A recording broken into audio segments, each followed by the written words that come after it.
question I get a lot, it comes to tree roses, or standard roses is the other word that you'll see for them.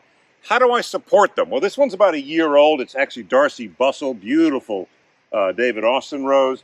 I used a tomato stake in there last year just because I had to grab what I could get, but I want to do something, a little more decorative and also, quite frankly, a little more sturdy. This isn't really all that sturdy, so I got an idea, and we're going to give this a shot, something I can do maybe $3, $4 worth of materials, a little bit of labor, a little bit of handwork, and let's see if we can come up with a better stake for this tree rose.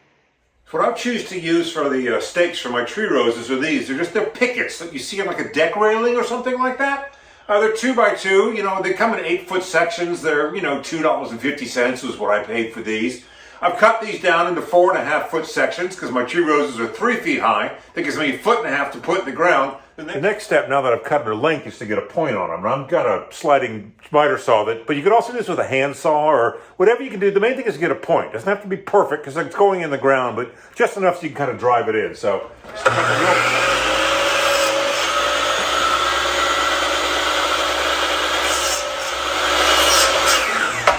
there you can see. Again, it's not a perfect point, but that's going to be able to drive this thing into the ground. And that's really all I'm after. All right, points are cut, and next job, I'm going to stain them.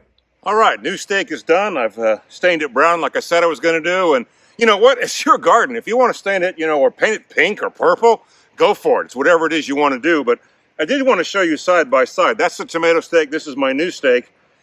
That's quite a difference. Better looking, more sturdy. I think it's going to be a better thing. So the only thing remaining is to go ahead and pound this bad boy into the ground and tie the rose to it.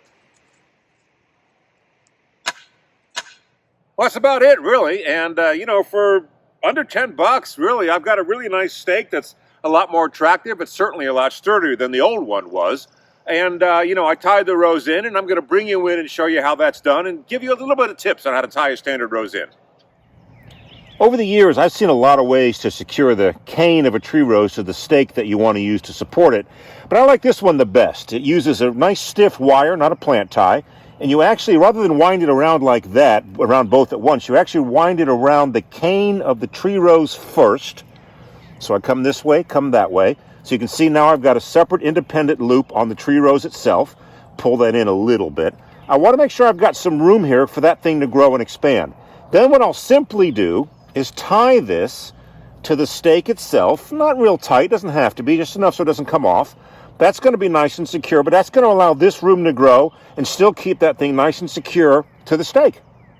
All right, we're now all nice and tied in, and I've got, again, that nice sturdy stake, and these standard roses are going to be supported really nicely. Under $10, little sweat equity, and basically you're done. A nice little weekend project. So thanks for having a potter in the garden with me, and till we meet again, happy rosing.